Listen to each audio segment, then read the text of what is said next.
Salut YouTube, je m'appelle Amjad et je suis développeur N8N. Bienvenue sur ma chaîne YouTube. Ici, on parle de quoi? On parle de template, tutoriel N8N et même petites astuces concernant l'intelligence artificielle. Donc par exemple tout ce qui est modèle, contexte, mémoire, enfin bref. Tout ça, on le voit dans les vidéos. Aujourd'hui, on n'est pas là pour parler de ça, mais on est plutôt là pour parler de ce commentaire qui m'a été laissé et qui donc me pose la question de comment on fait pour savoir quand utiliser des sous-agents IA et quand utiliser les serveurs MCP. Et on va voir ça tout de suite. Alors tout d'abord, c'est quoi un serveur MCP? Un serveur MCP, c'est tout simplement un groupe d'outils qui sont mis à disposition. Donc là, on voit un groupe d'outils calendrier, ensuite un groupe d'outils pour mes emails, et ces différents groupes d'outils sont mis à disposition de mon modèle d'intelligence artificielle, donc de mon cerveau. Et donc, ce modèle d'intelligence artificielle va accéder à ces outils de manière structurée, puisqu'ils sont chacun dans un groupe bien spécifique. Un pour les calendriers, un pour les emails. On peut évidemment les grouper différemment selon les catégories nécessaires. Et donc, cela nous permet de structurer ce que l'on donne comme outil à l'intelligence artificielle. Ici, vous voyez désormais le schéma des sous-agents IA. Alors, qu'est-ce qu'un sous-agent IA? Nous le voyons donc, il y a un agent orchestrateur qui possède donc un cerveau, un modèle d'IA, qui va réfléchir et qui va définir quel sous-agent IA serait le plus adapté à la tâche qui est demandée. Et ensuite, on a les sous-agents IA qui, eux, sont tout simplement très spécifiques et un peu des experts dans leur domaine. Par exemple, on aura un agent IA qui aura accès à tous les outils pour le calendrier, un agent IA qui aura accès à tous les outils pour les emails. Ainsi, chacun de ces agents IA possède une mémoire. Et donc, lui-même va pouvoir effectuer plusieurs tâches, prendre des décisions, à la différence d'un serveur MCP, où là, il n'y a pas de décision prise par les serveurs MCP, et il y a un seul modèle qui prend des décisions pour tout ce qui doit être fait.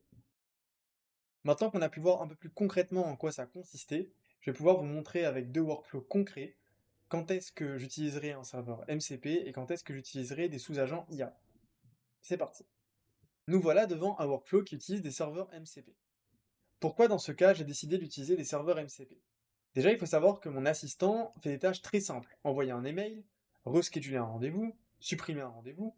Le but de cet assistant n'était pas de faire des tâches complexes, par exemple des tâches à multi-étages, par exemple devoir replacer un rendez-vous et envoyer un mail en même temps. C'était pas le but de cet agent. Cet agent devait faire que des tâches simples. Bien sûr, au bout d'un moment, je vais le complexifier, mais pour l'instant, ce n'est pas le but. C'est pour cela qu'ici, je n'ai pas mis des agents IA, mais des serveurs MCP. En effet, mon assistant aura juste à appeler le bon serveur MCP et le bon outil dans un de ces serveurs MCP. Par exemple, si je veux récupérer les événements dans mon calendrier, j'ai juste à utiliser ce tools qui sera donc Get All Events qui va récupérer tous les événements de mon calendrier.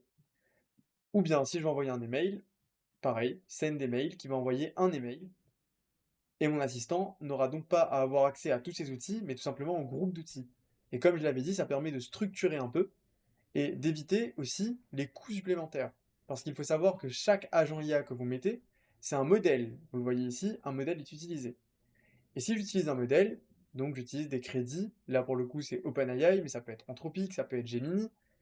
Et là, donc si votre coût et votre budget n'est pas forcément adapté, ce n'est pas l'objectif. Et là, des serveurs MCP peuvent être très utiles. Voilà notre workflow qui va tout simplement utiliser des sous-agents IA. Alors, c'est quoi ce workflow? Ce workflow, c'est tout simplement un workflow qui va me servir à poster des posts LinkedIn automatiquement. On peut aller voir si vous voulez. Hop.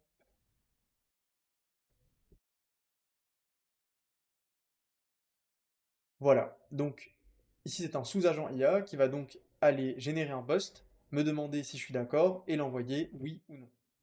Donc là, on a typiquement un sous-agent IA.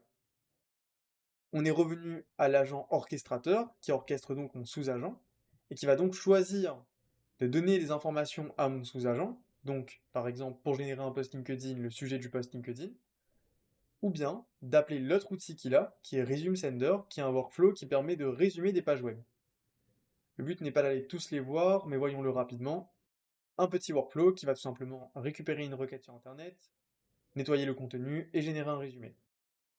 Salut YouTube, ça c'est moi pendant le montage qui me suis rendu compte que j'ai oublié mon rush de conclusion. En tout cas, je l'ai fait, mais je l'ai supprimé. Du coup, je vais le refaire. Les serveurs MCP sont utilisés pour des tâches plutôt simples et pour réduire les coûts. Par exemple, là, j'avais pas envie de mettre de l'IA partout. Par exemple, si c'est juste pour rescheduler des rendez-vous et envoyer des emails, des fois, c'est pas nécessaire. Un bon prompt fait le travail. Et là, les serveurs MCP font tout à fait le taf.